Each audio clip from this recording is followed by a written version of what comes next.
All right, we're live on YouTube.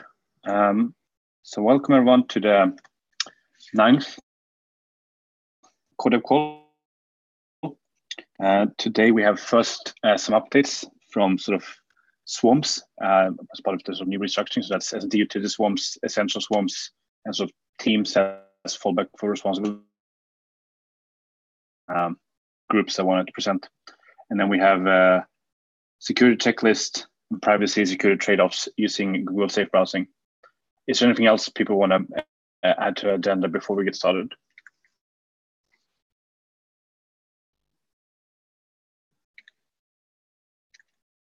All right, cool. So I guess we can start with updates. So first one up is, sorry. Who wants to take notes?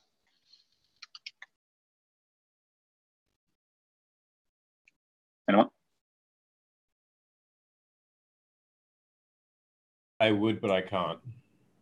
I could take notes. Cheers, Corey. All right, cool. So first up is core network installation. Igor. Yep. So there's not much happened yet because today was our kickoff call. So we set up so we are heavily in the research phase about how would we incentivize and which use cases and why do we need it and things like that. And essentially we set up the deadline for research phase in general. We want to finish by the end of January, so we have some time to actually implement something. So yeah, so far it's more or less asking people around. And yeah, today was the first kickoff meeting. And yeah, in this forum there is Andrei Mironov, me, and Andrea. That's sort of it.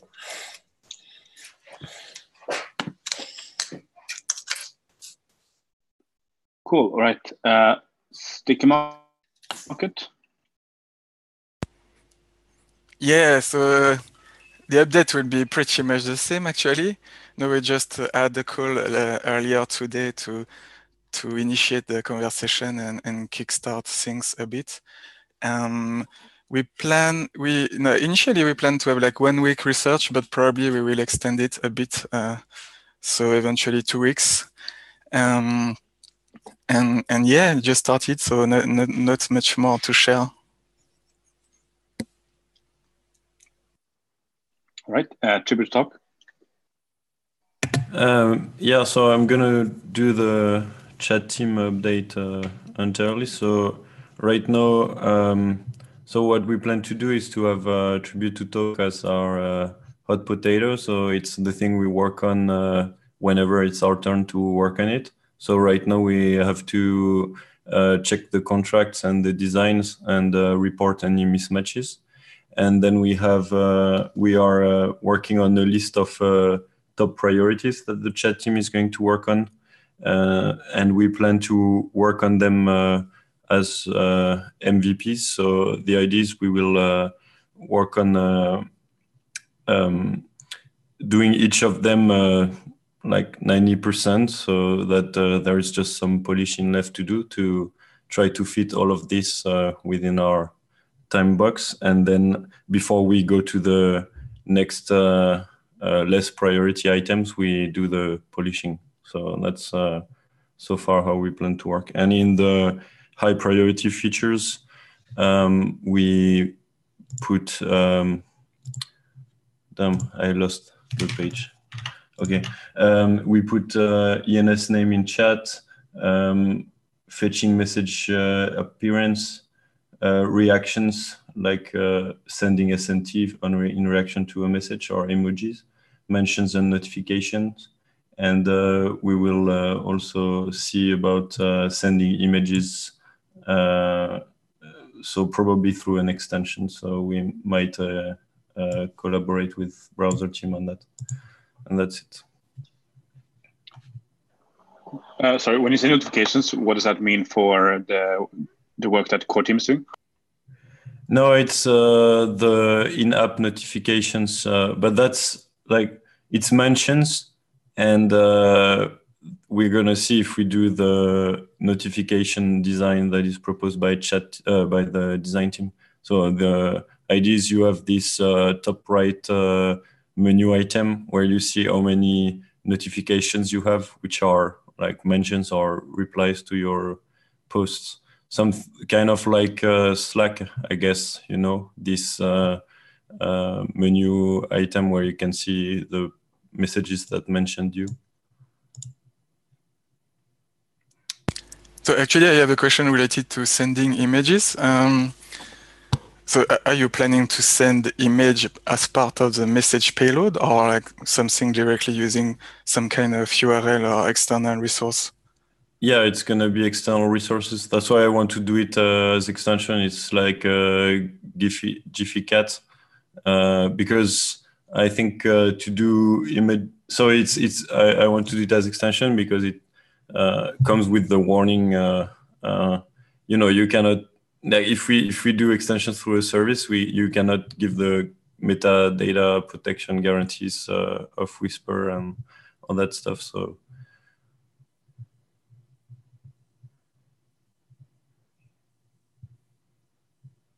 Does it answer your question? Yeah. Sorry. Yeah, completely. Yeah. Okay, cool. I have a quick question on that one. Is there a spec sheet on the tribute to talk stuff? I'd like to kind of go over that and see if look at the contracts and how they work with the spec sheet. If there is one. If there's not, I'd like to build one. There's documentation for the contract, which I think I've sent over, but there's not a spec sheet yet. That will be like following the research. And the smart contract might change too, based on kind of what dependencies we find within the core product. Okay. I want to start trying. Can I join the discussions on Tribute to Talk, please? Yeah, of course. Sure. Oh, speaking of, it would be great if also Swarms, like if you have meetings and stuff, if you could put them in this SaaS calendar, just in terms like it's just easier in terms of people seeing and being able to join these things. It'd be great. You can just click on the calendar thing and then duplicate to the SaaS calendar. Okay. Cool. All right. So Dapster. I don't know if Andy's back. I don't think so. Yeah, so Dapster, well, I mean, I can just say a few words, but not much. We didn't start yet. The plan is to have Andy leading that. And yeah, the initial idea is to have the Dapster implemented as a DApp and removing whatever we have currently as part of status.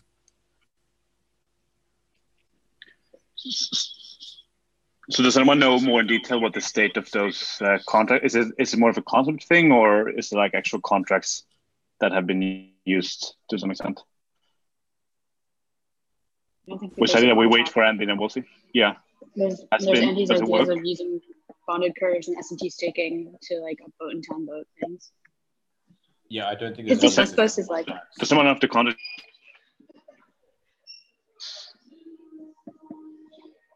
Right, I guess we can check when Andy's back. I was just curious if any of the context people, if you have any insight into the state of that.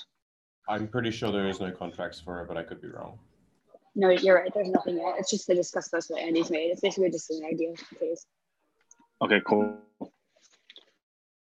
All right. Telenetwork. So I don't know if yours here. Maybe someone who's working on that. Otherwise, we can skip it. Doesn't look like yours here, and I don't believe any of his team is either. So. All right, cool. For people who are curious, I know there's a board on Pivotal Tracker that sort of shows the rough ideas of how to start, and also a repository has been created. But that's all I know roughly about that. Core improvements. Okay, it's me again. So this will be a bit longer, but in general, like as a swarm, this core improvements thing just happened again last week. So we are in research phase, and this should end this week. And the research phase is essentially to formulate the list of backlog, prioritized which things we should work on to be able to release in public. And but since this work is pretty much what we already started with the core team before, then there are quite a lot of progress in terms of message reliability, for instance. So we managed to integrate and fix ACKs from mail servers. That was one of the reasons why you receive push notifications and then don't receive any messages with it. And then we also pretty much finished checking that mail servers are in sync when they are running. So we don't have any mail server that misses messages and we don't know about it. And also we created a special method to sync the mail server. So for instance, if for some reason we have to deploy a new mail server or some mail server just becomes out of sync, we can always sync it again. And there are quite a few things in progress. Like we found a few bugs in terms of if the local time goes off, it's quite an old problem, but you might stop receiving some messages. So that one already has a PR that's already been tested. We just need to merge it. And the second thing that we were working on quite a lot on, Roman was working quite a lot. It's on slow sign-in time. I guess he had a list of 12-ish items, and there are only 2 left on it. So I guess today we merged 2 or 3 PRs, and then there are 2 things left to actually develop. So I think it's a good progress. And that's sort of what was on our side.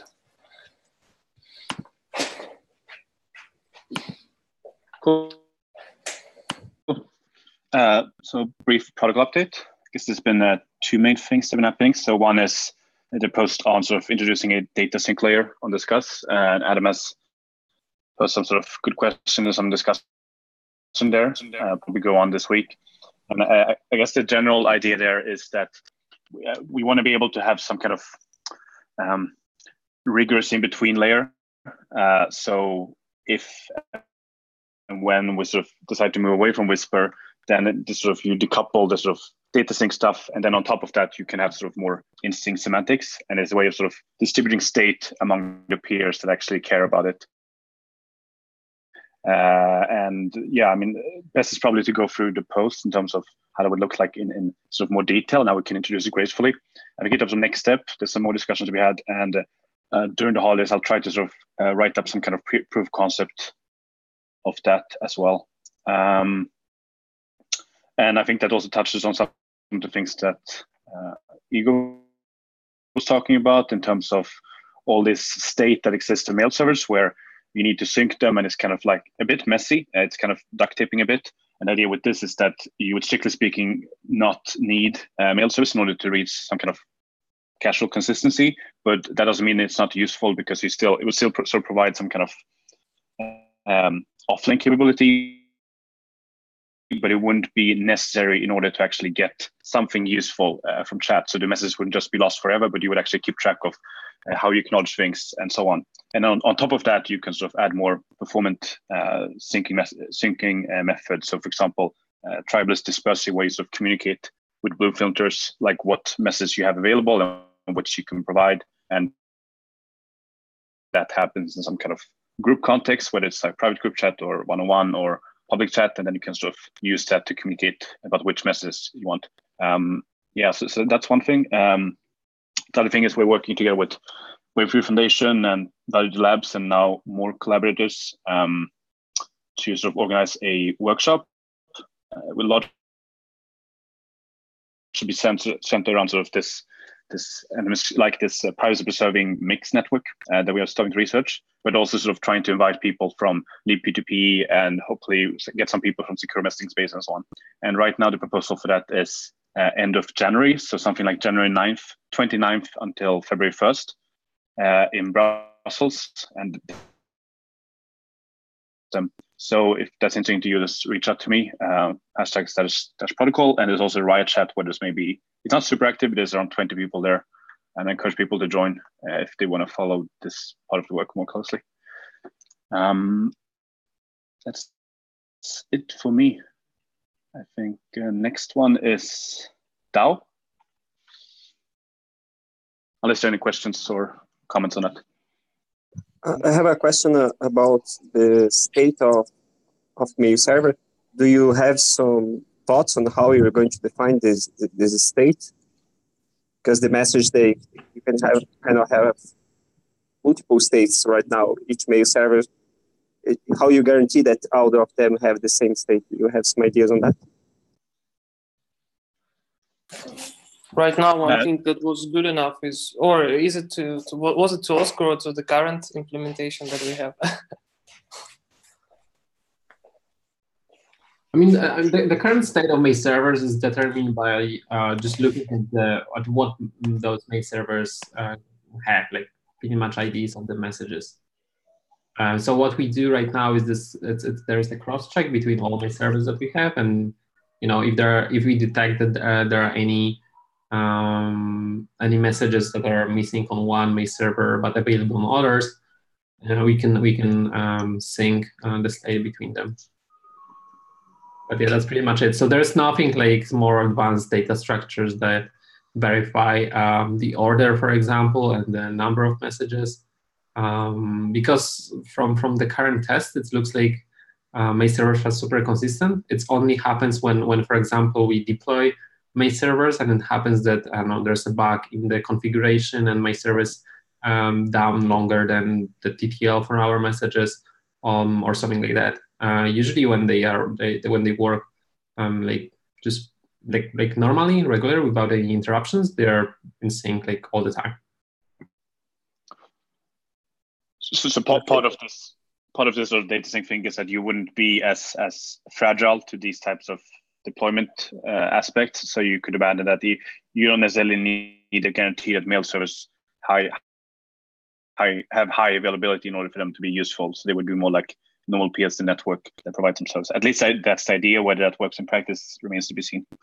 Yeah. I see that this is kind of the problem that blockchains try to solve with the mining or proof of stake, because you need this consensus on what the state is. For that, you basically have to decide who is including the information, right?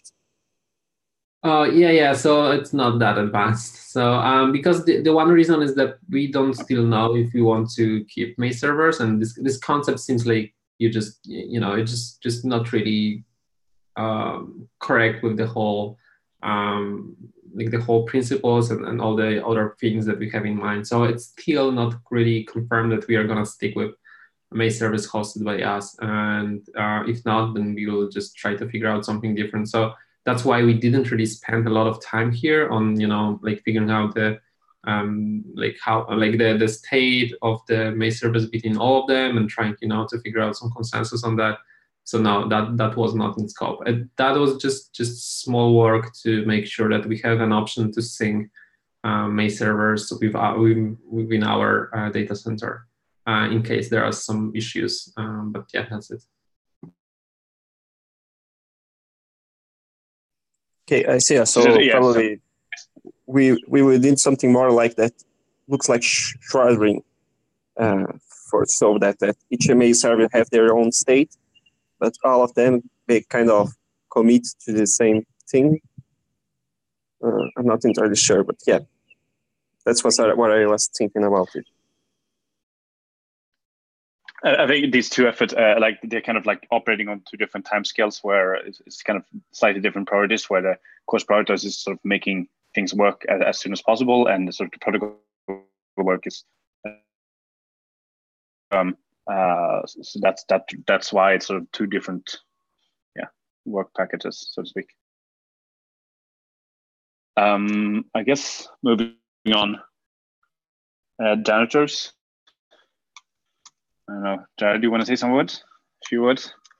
Or I can do it.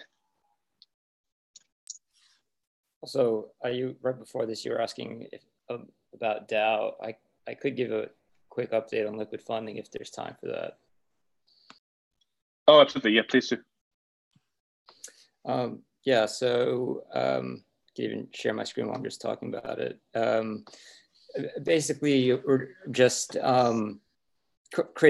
researching the current contracts created by Giveth and prototyping a UI around that to go through the entire flow. And where it stands right now is you can currently it implements most of the core functionality right now, which is that you can create a funding profile, a delegate profile, a project profile, and you can actually provide funding to any one of these profiles or a project. And you can then actually, if someone's been delegated, they can transfer among pledges or even withdraw to an external account. In this past week, I've implemented some insights to be able to just see how funds are traveling through this network of pledges that are being created. And you can actually see how the funds are moving from pledge to pledge as they're being delegated and transferred around. And currently just working on an actual dashboard for like a funder to be able to get insight into their own funds, like how their pledges have been allocated, their funds have been allocated among different pledges, and plan to implement, who their different delegates are among pledges, and just kind of the standard sort of dashboard you would expect in order to be able to make better decisions in a funding scenario. So that's sort of where I stand on this.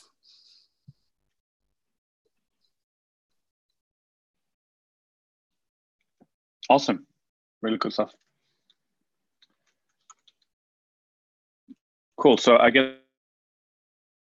had a check-in today. Most of been making sure that all the swarms are covered in terms of research phase and time box and so on.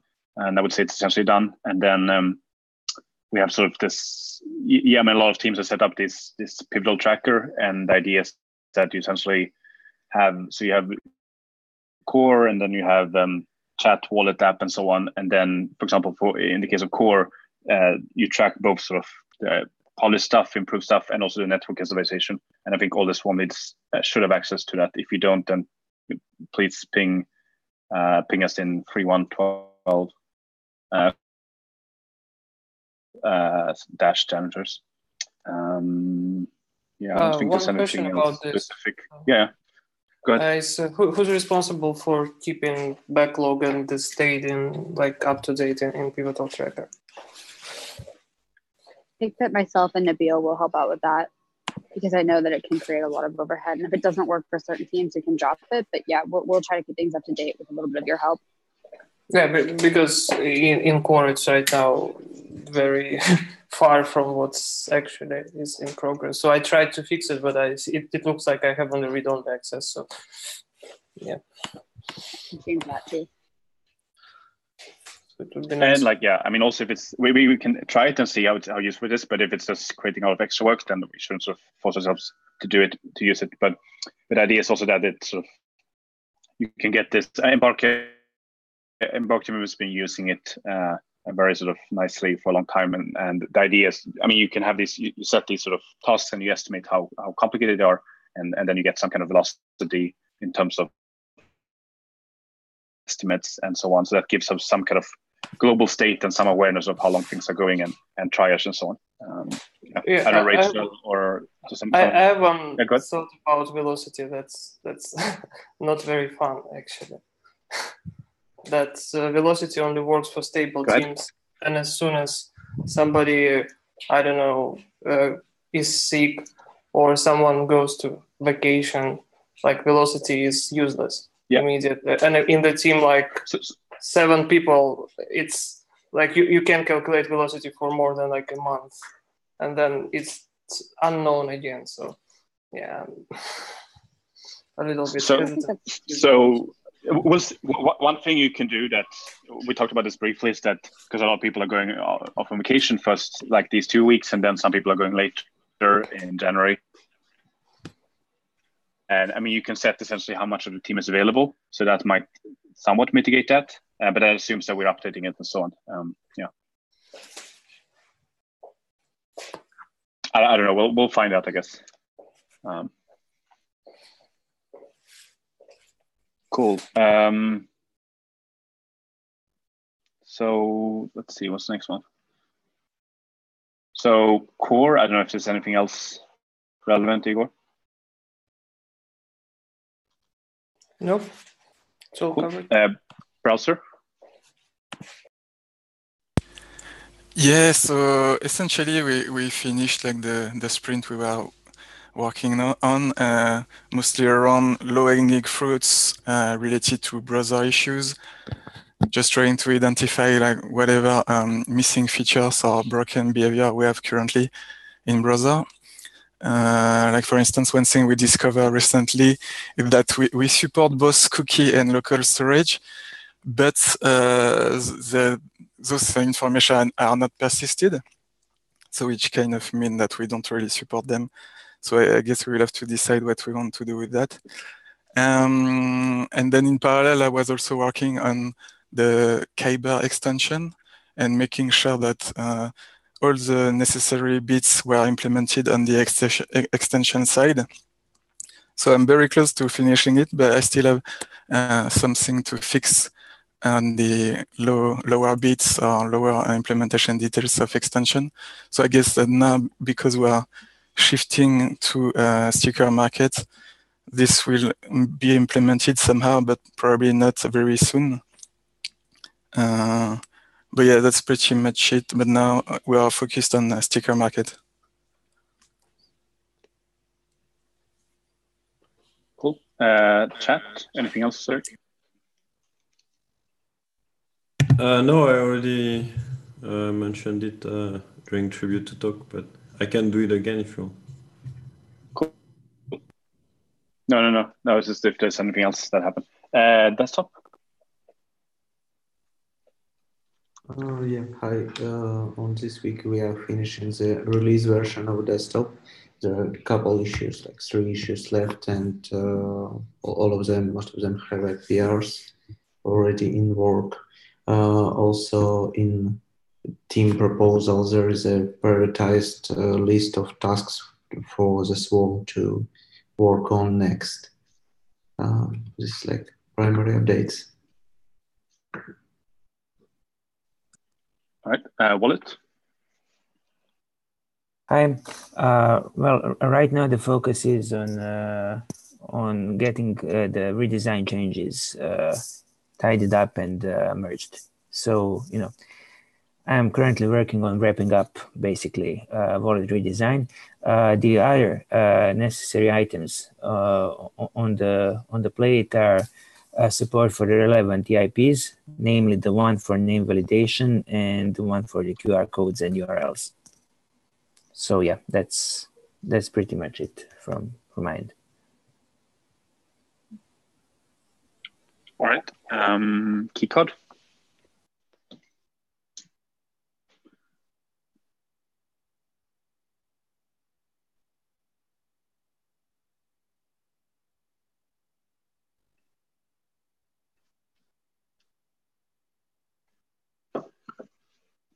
All right. Research, Nimbus?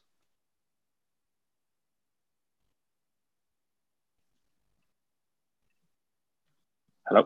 No news. Okay, cool. Okay. Infra, I think Jacob is away on holiday. Security, Corey? Yeah, so the crypto winter, the security checklist that turned into a security month because security week never actually happened, it's currently still going on. If you aren't aware of it, it's go to winter.mycrypto.com. I've been working with them.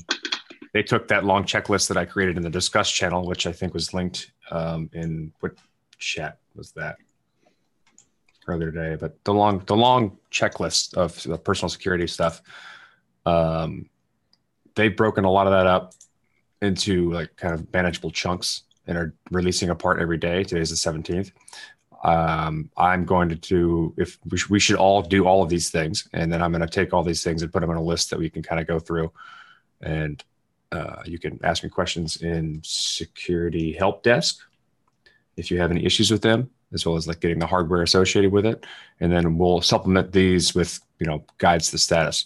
I've also been talking with the TrailerBits team to see what their security checklist guides are for kind of on-ramping new people, and whatever's not present in these things will integrate into that. So I'm hoping to make a compendium of all this stuff so you can see and kind of go through them in a manageable way so it doesn't feel a little too overwhelming. right now, if you look at the security checklist, trying to get through all that in a short time frame seems a bit overwhelming. And I'm trying to make that a little more manageable. How do you want to signal that you've done these things? Because at the end of the day, we all need to do them, because we all have to bring up our personal security and then kind of show that we've done so.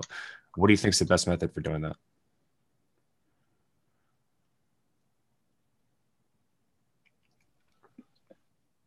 Badges would be cool, but I don't know how that would work. I mean, get kudos or stickers or something. Anything just to show that we have done that, Yeah. so I can be sure that people have gone through a certain level of stuff of things. And then we can could just have a list cool stuff later on down the line. I just want to make sure that people have signaled that they go through this process, so that I have, and I more than likely I might have to sign a waiver that says I've gone through all of these things, at least the most pivotal, critical things, to show that you're taking this seriously.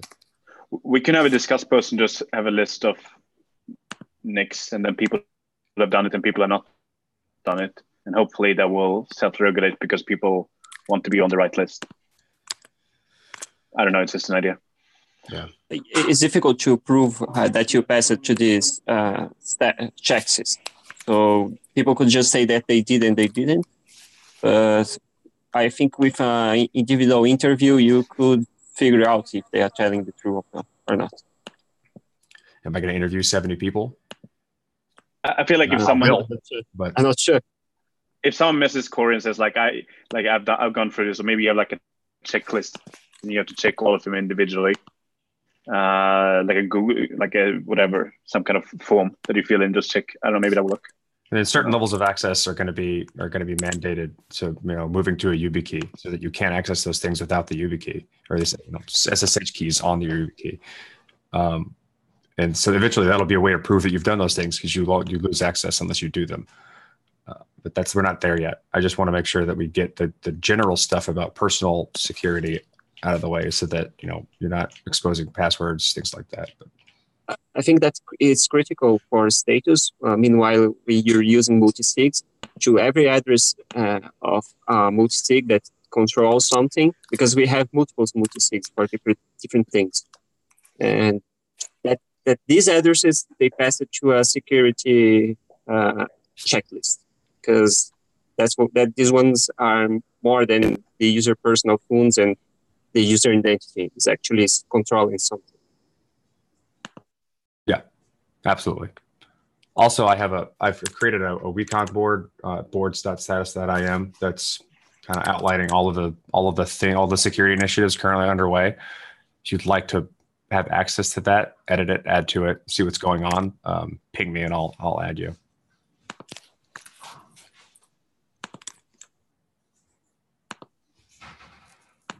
That's pretty much it. Any questions there?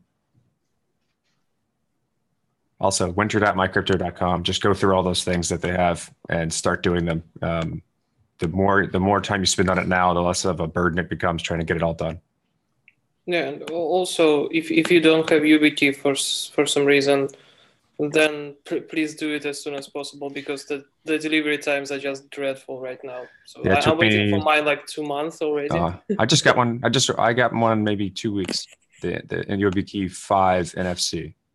Yeah. So I guess I'll just go grab some version 4, because it's just, there is nothing like you can buy, at least in Sweden. I tried to order in 2 shops, and both of them it's just impossible to get anything here. Is the website not usable for you? Can you not order directly from them? I ordered from their site that they recommend to order in Sweden specifically, and they told, oh no, we might have them in January, might not. Wow. So it's like they are very, very, especially the version 5 NFC is like. Are there a lot of people that are having that issue around the world?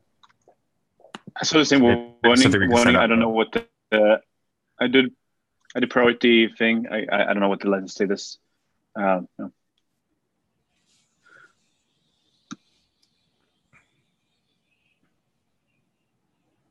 I definitely am moving towards making YubiKeys like mandatory for a lot of access.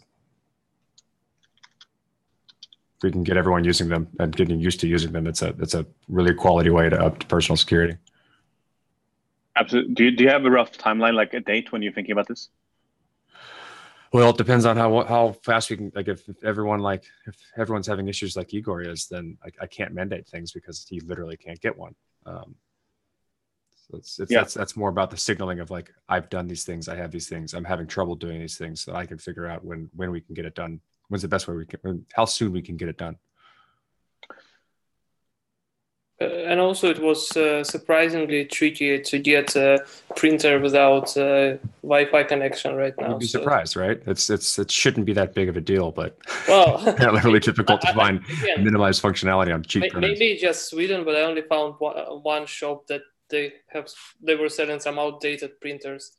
So I found one that's only USB connected, but everything else had like. My YubiKey actually shipped. It's shipped today. Because my other one broke and it shipped today. I used priority boarding. A week and a half ago? I ordered, like a week ago. Something like that. Okay. The official store, but I used priority boarding as well. So I think that might be a difference. I'll try their official store as well, but we'll see. I mean, there's other devices we can use that do similar type things. I can maybe if we have better access to those, I can add it to the list as opposed to using a YubiKey. No, but I mean, if version 4 is okay, then version 4 is no problem to get. It just certifies it NFC, so you can use it on your phone if you need to. That's the reason for getting that one. And there are other devices that do the same functionality that are just as secure that also have NFC and Bluetooth. If that's easier to get, we can use those as well. Yeah, it's always better to have more options. All right, I'll add that to the list and send it to you.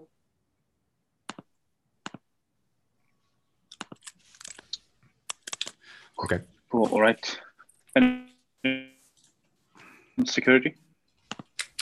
There's a lot of things going on. If you want to see what's going on and be a part of it, just ask to be a part of that weekend board. In terms of a project I'm working on, like I said, personal project I'll be trying to build is monitoring our contracts that get deployed, as well as who calls what functions and who should call what functions, and then rate limiting alerting based on the abnormal performance of various addresses. So like if we have high value addresses, I want to set alerts based on certain timeframes of when they're used and who they send things to. You can set whitelists on who they can send or receive from, and then get alerted when they go outside of that. I got some. Can we collaborate? Oh yeah, I'm hoping to make this like an open source project. This is something that I talked with head of security at Coinbase about. They have a lot of internal stuff like this based on the things they have to monitor, but they don't want open source it. So he gave me some ideas on how they make it, and I've implemented some of the core stuff so far. It seems like something that a lot of other projects in space, like us, or just Coinbase, I'm hoping be interested in or have some kind of solution for. Yeah, I'm hoping to build a simple MVP and then open source it so that we can get collaboration across other people. I guarantee like other people will want something like this. It's just a matter of, for some reason, either no one shares what they're doing or no one's built it. They're just relying on things like Etherscan's address watch, which doesn't have very good resolution on what you can watch for. Yeah. All right. Cool. QA.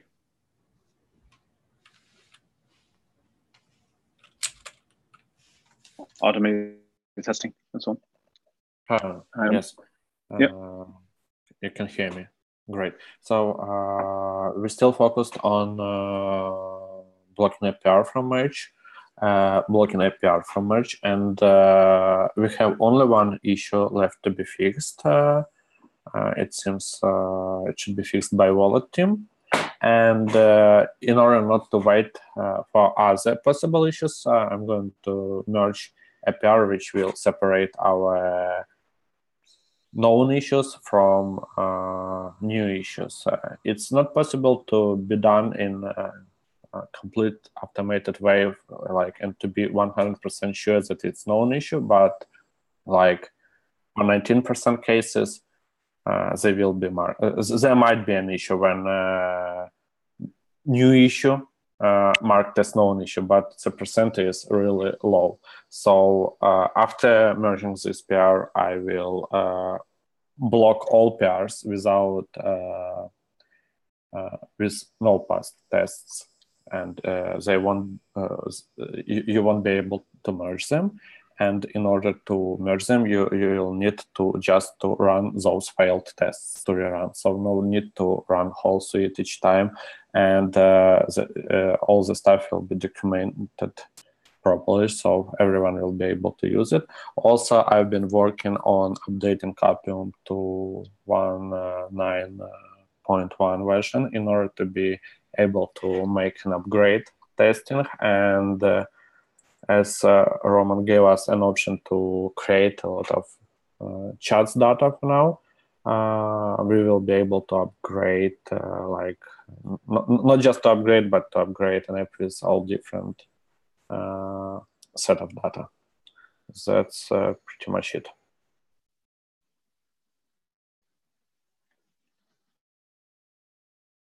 Okay, cool. Any questions? Do we have any other updates?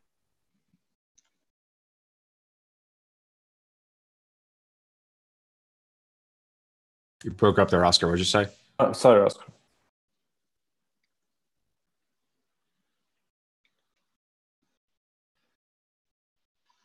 You cut out for me, Corey. What did you say? Maybe it's just me. You broke up. We didn't hear what you said. At least you broke up on my end. What did you ask about? I didn't ask. Anton just asked you, do any questions?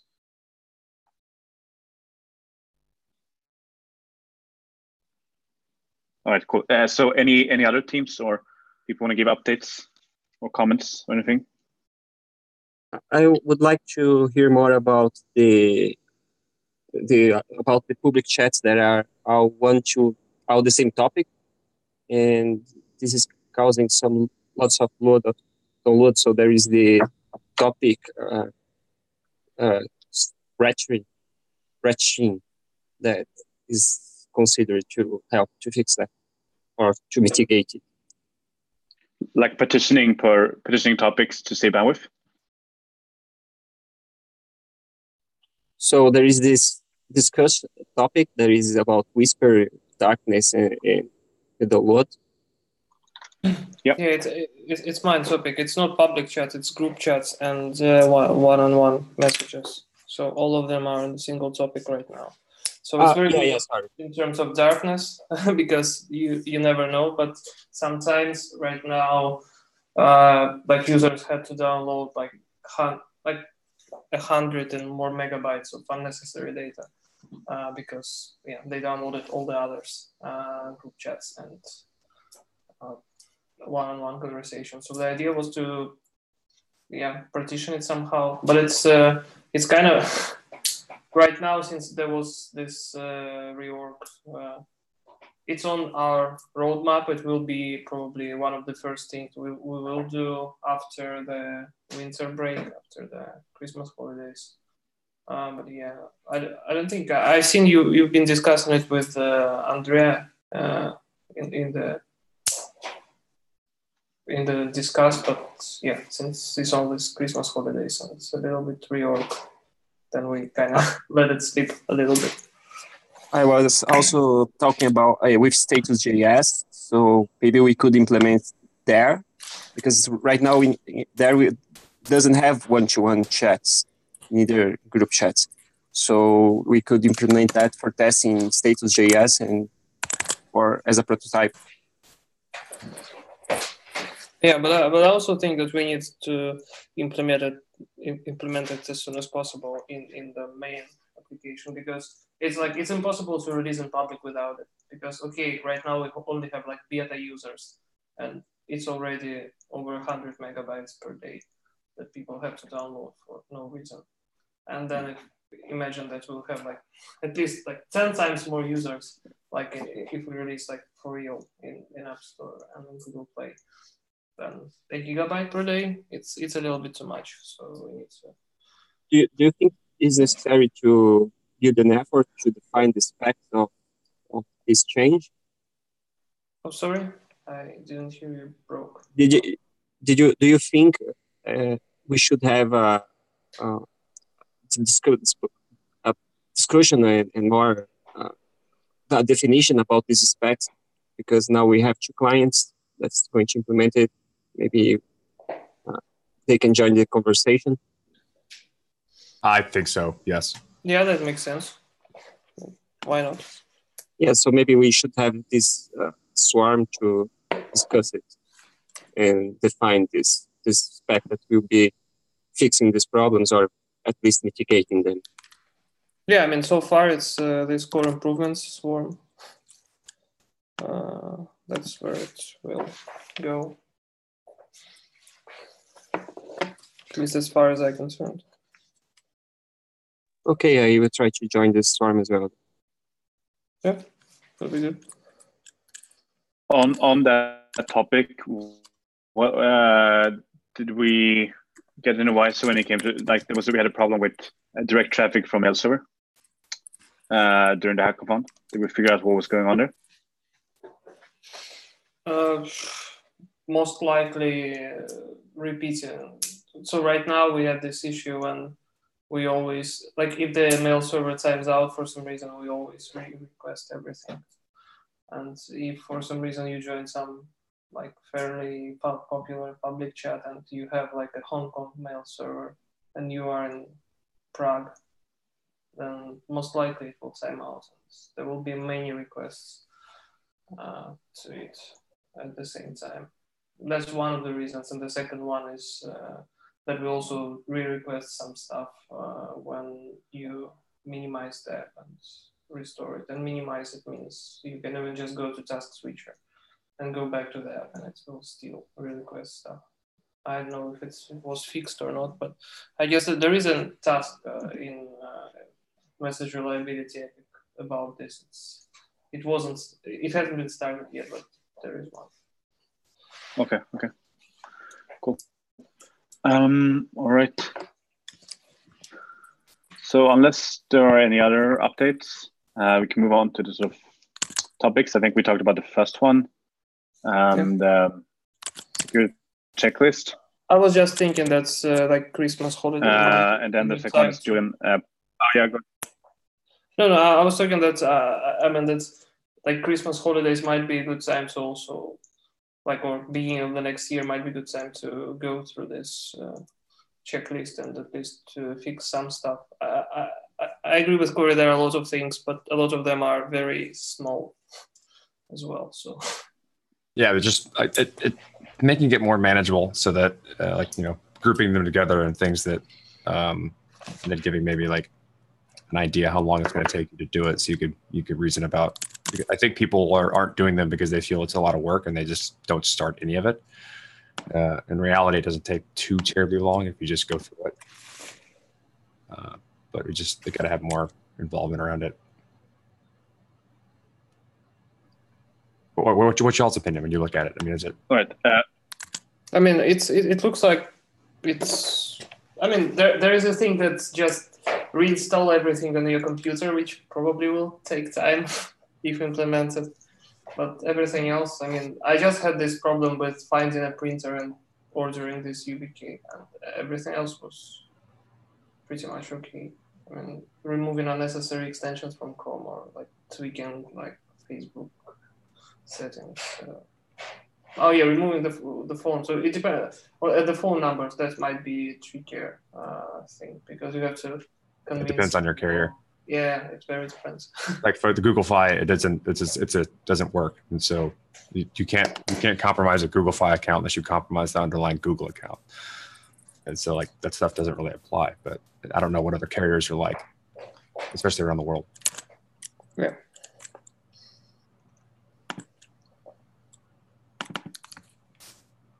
All right,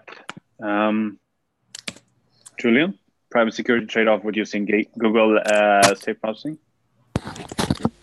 Yeah, so one thing we are currently thinking about implementing in the browser is some kind of like filtering based on Google API. So essentially just to detect phishing websites or that kind of things.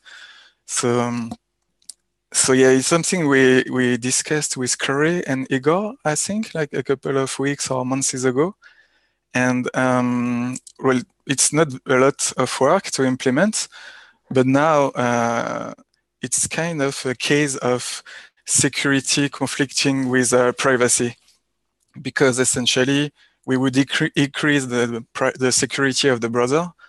But at the same time, it means that now we rely on some Google API and everything like potentially bad that is linked to that type of usage. So yeah, I just wanted to raise this point and get a feeling of what people think about it and how we decide in general those things. You know, if we want to decide, or it's kind of a trade-off between security and privacy. So it's not super clear to me how we make those decisions as an organization. Or security, privacy, and centralization, I would guess, because you can always dependency on other things. Yeah, but I mean, if you want to, you can always do like you know that there is this story about mail clients and modern mail clients, and there used to be this thing that there used to be analytics that loaded images that you just put some invisible GIF into your mail message, and this points to a link to your own server, and this way you can track if the message was opened or not. So the modern mail clients and Gmail, for instance, they just download this image separately and rehost it, so there is no point. So it's possible to use something similar. It won't be a decentralized solution. So it's like you can always make a wrapper that cuts all the headers from the API. So it's not possible to see who actually, like Google API won't see who was requesting things.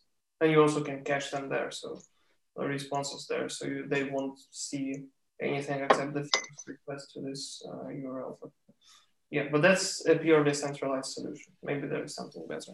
I don't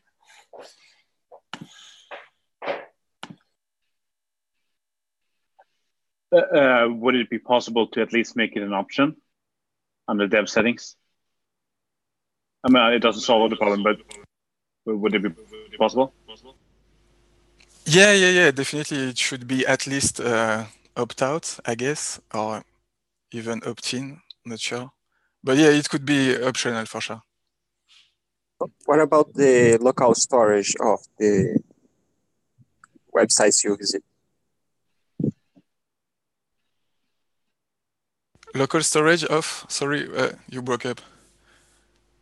You so mean the web pages you visit have local storage, and like they store cookies, and there is some more advanced local storage that is used by some online apps to be able to work properly. Like they save some information for you, and so you don't have to type it every time, or some information that you can't even type.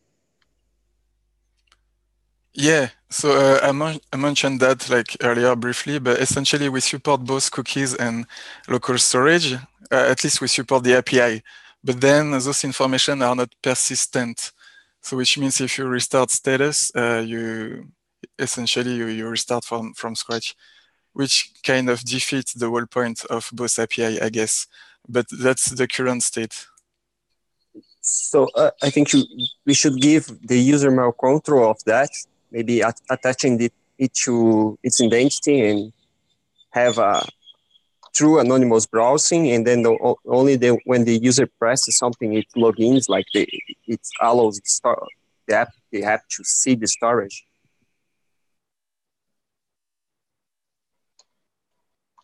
Yeah, well, I guess that's an option. Now it all depends on priority. I'm not sure it's a very big priority for now. Yeah, I think that Tribute to Talk is definitely something more important, but that's kind of important as well. Like they don't do Tribute to Talk; they do sticker markets. Okay, but the question is that this can fall into the other allowances that we have, like when you allow the address of the user, the private key, and other stuff. I think this could join that type of UI. Yeah, just for more context, so this specific issue related to local storage and cookies persistence. So as far as we know, that there is only one DApp, at least from the DApp that we ship, or part of our catalog. There's only one dApp that's kind of rely on this, and this is the one that's the issue you reported, Ricardo, like related to the ENS manager dApp, which, by the way, I understand is kind of deprecated dApp. So yeah, that's kind of the only one that is relying on that and breaks because of this. So that's kind of the reason why we don't consider it a big priority for now. Yeah, but there is also others. I don't know. I not use it CryptoKitties from some time. But when I used it, every time I opened the app, I had to make a login again there. So type my password to give a signature to the web server that they run CryptoKitties. I see that this type of using Ethereum is not good, but like this is kind of legacy support, I guess.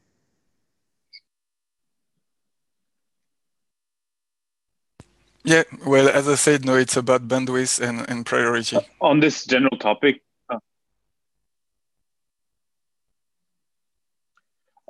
just on this general topic, I think it's a really good point. I think this applies to lots of things. So, for example, like how we get transactions in the wallet and the fact that you're tying like IP to transactions and all these types of things. And it would be great if, as part of the research and specification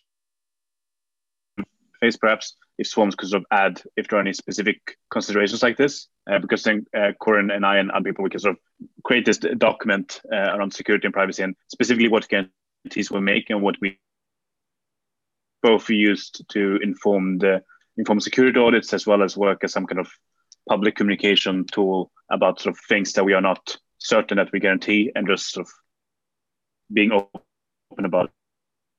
Yeah. So please, if you have any thoughts around this, just add a section in the research specification page about sort of concerns and so on, and then we can talk about it in status and sort of make that into some more official document about the current state of things.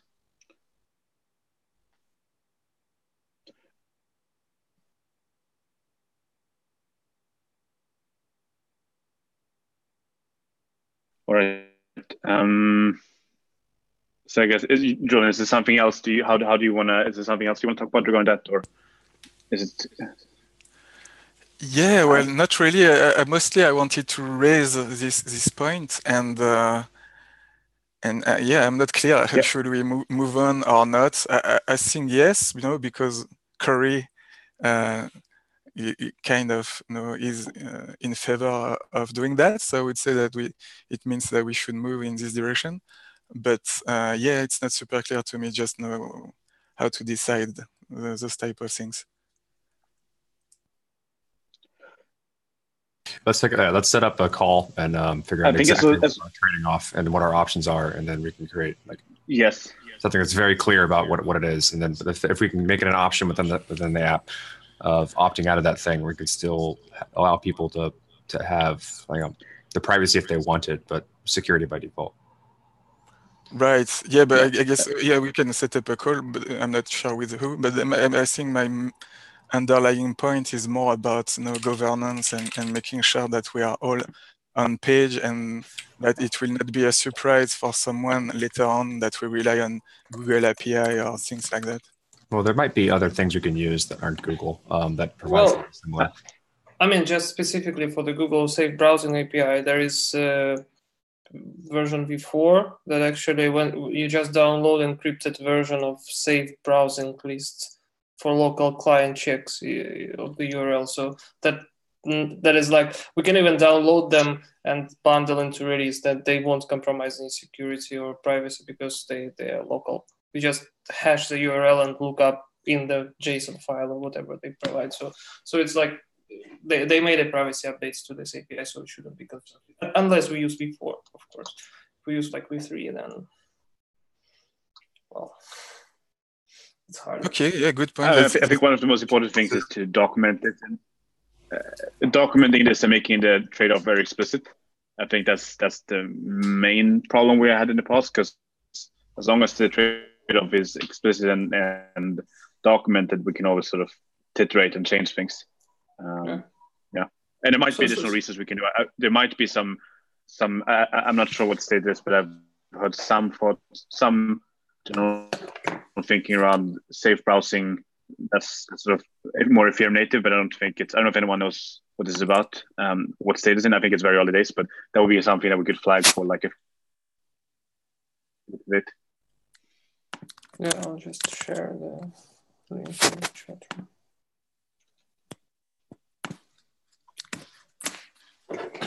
So we need this.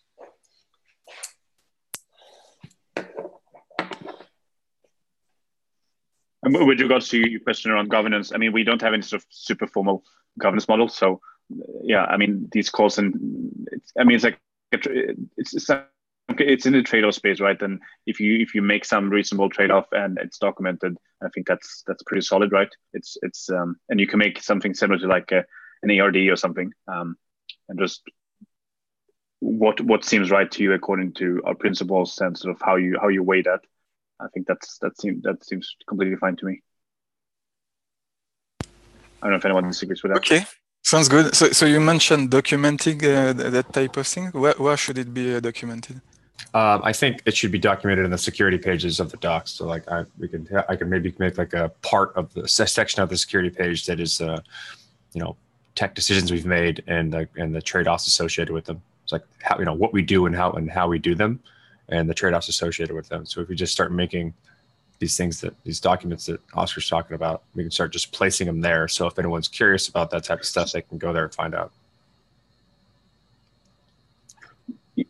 So right now we have this, and we have the swarm stuff, right? That's a good sort of start. And then we also have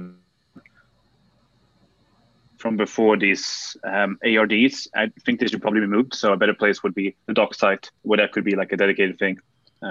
Where this is like a decision, and we talk about the trade-offs and why we're choosing security over privacy in this specific matter, and maybe some link to research or whatever, if that's a thing. Okay, sounds good. We can talk about it more if you write something up, you just ping me and we can where it should live. Would a template help for like how to write that up? We have whatever you're talking about. We have a template for ARDs that I think we can use. I don't think it's too different. It's just be like this is a trade-off between these things. But it's essentially there's some index, some status, context, decision, consequences, and that's it. And I think just spending like half an hour writing that would be pretty solid. Okay. Do you know what I'm talking about, Jim? Can you link that in the notes? Yeah, I will.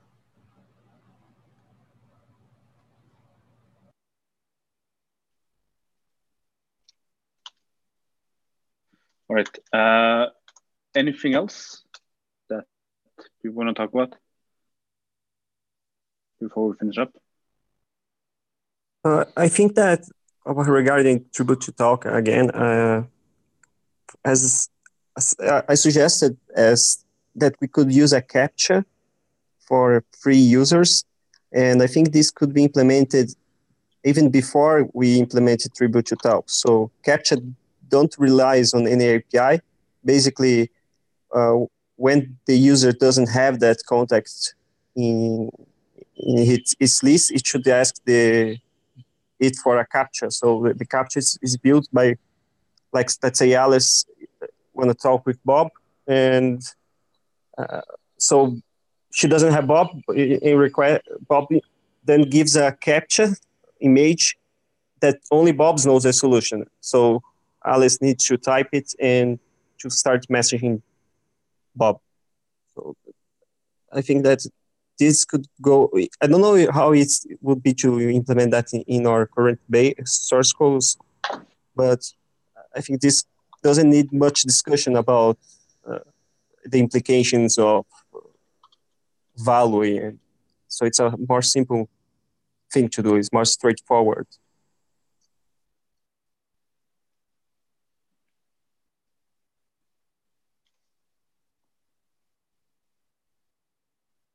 you have any examples of this being implemented somewhere so we can take a look at it? No, I never. I was thinking about like what you can do for free users, so that are using like free Tribute to Talk, how we can keep them safe from spam.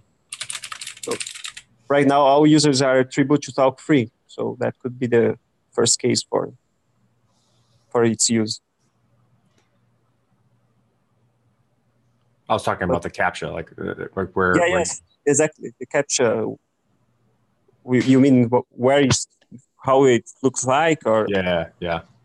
I think technically you can just like print this text into an image with any of the platform APIs, then apply a few filters on top of it, just skew it and morph it, and then add some noise. I guess there are codes that just generate CAPTCHA image from it, and then we just need to send this small image.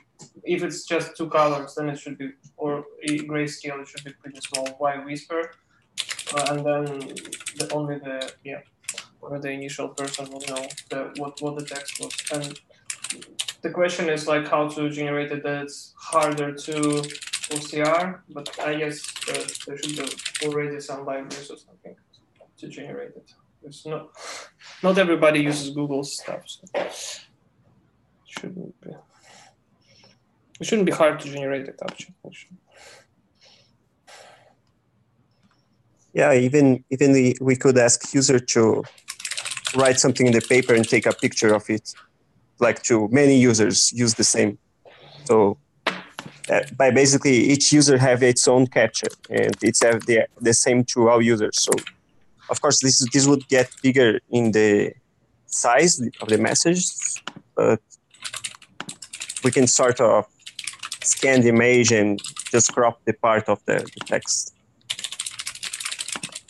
But I guess that implementing the CAPTCHA would be, probably we can take some open source implementation if there is one. But yeah, it's the only hard part of it is building this CAPTCHA system that is inside of the clients.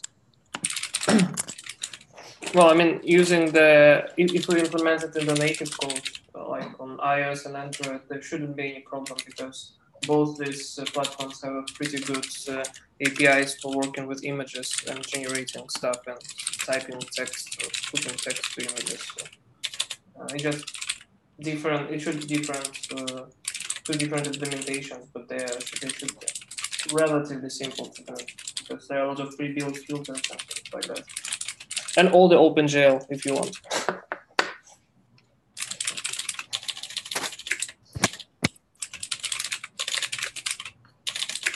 Okay, another thing, while Status.js is implementing the integration with Status, they noticed that there was a lot of lack of documentation on how it works internally to, for example, how a public chat works or how private chat works. And this, I think, also would help with security because if you show everyone how it works, people can easily see how to improve it. And also now it's kind of important because of Status.js that is also needing to, so we need a coordination. So documentation is more important now. Yeah, it's part of that whole document section of security that I wanted. Like, this is how we do things or what we do and how we do them. If we can have more like a compendium of technology that we use, it would help both implementations kind of understand how to do them and do them correctly so that they work the same, as well as show people the decisions we've made and the trade-offs associated with them, and then potentially how to fix them if there are issues with it. We can't do that if there's no documentation that explains it. So we have a start. It's nowhere near complete, but it's in terms of PFS and so on. So I don't know if you guys have looked at that, but that might be useful. And maybe I think it's not completely finished, and then there's probably lacking a bunch of stuff, as you mentioned. So maybe that's something that could talk with the core team, and then if Status.js sort of solves things, it would be great to see pull requests to the doc site as well. Because I agree that would be awesome if we could have more clarity on a good sort of test case. I don't know if there's some specific questions, and then the core team could help answer them. And that could be like a PR to the docs repository.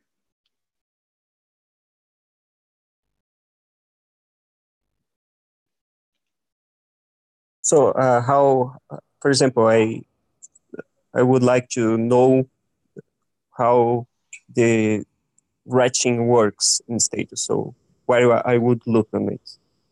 I'm not really sure right now. It's just an example.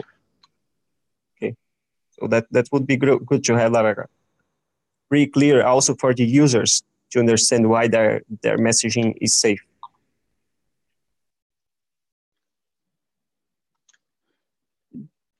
Do you? I can't get the Zoom chat window.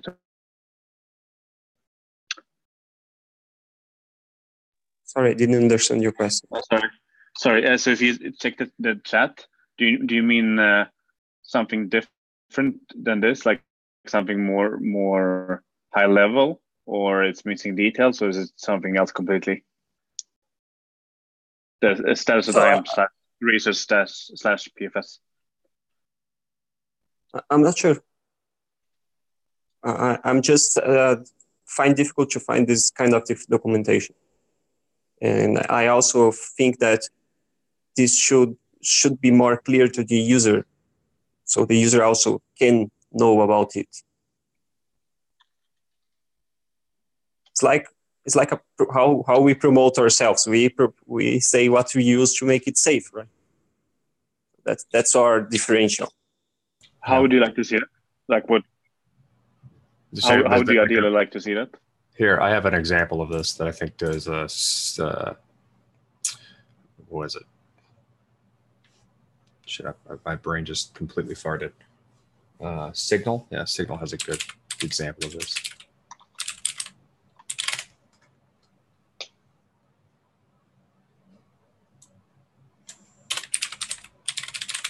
Find it.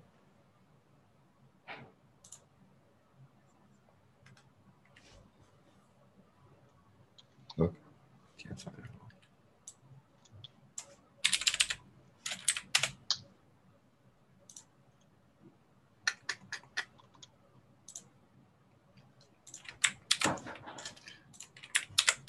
If you go to the Signal docs.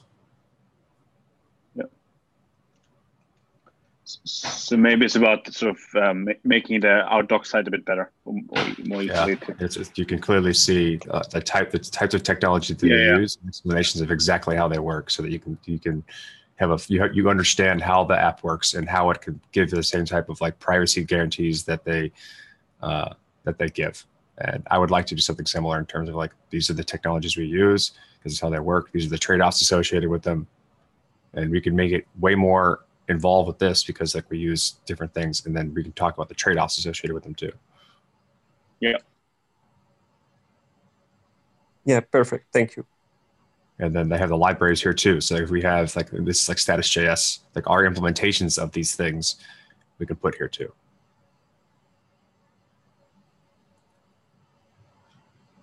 It's kind of like theory and consequences, and then like actual software implementations of these things from, you know, the status reactor, status go, and then status.js, things like that. Yep, that's a good point.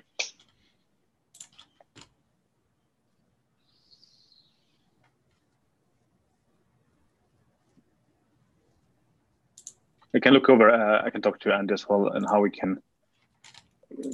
In terms of because I know there's been lots of work in terms of the information architecture of the site and so on. So just making sure that he's probably up to date on what we have and don't just replace it. Yeah. Cool. Right. Good point. And if just specific, and we can sort of improve on what we have already as well. Yeah. All right. Anything else?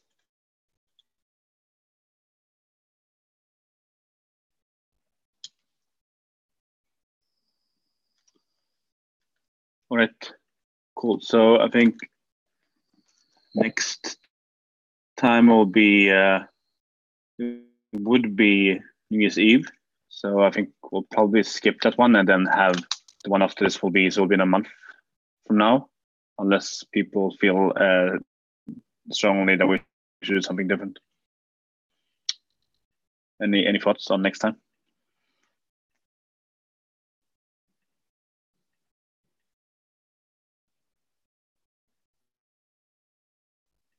I'm fine with this. I think next time we'll have quite unless a few updates on some ones. we decide differently. Yeah, absolutely. I think we could follow the normal schedule, and whoever is available is available. I don't know. Maybe if you are not available, someone can take your place. You just then you need to signal it. Do people want to have a call on New Year's Eve? I will be in New York for New Year's Eve. For me, it'll be evening, so I don't think I'll attend. So someone would have to take my place if people want to go ahead. My hunch would be that a lot of people are out, but if people want to talk, then absolutely we can do it. Yeah, maybe we can let open to the meeting there, and when people join, they figure it out, whoever you lead or not, or if it would not happen. Or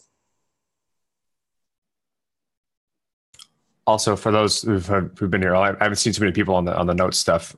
Please go through the notes we took today and add anything that I missed. I wasn't typing while I was talking, so. And also we can use then Google Hangouts instead of Zoom, because Zoom kind of needs coordination.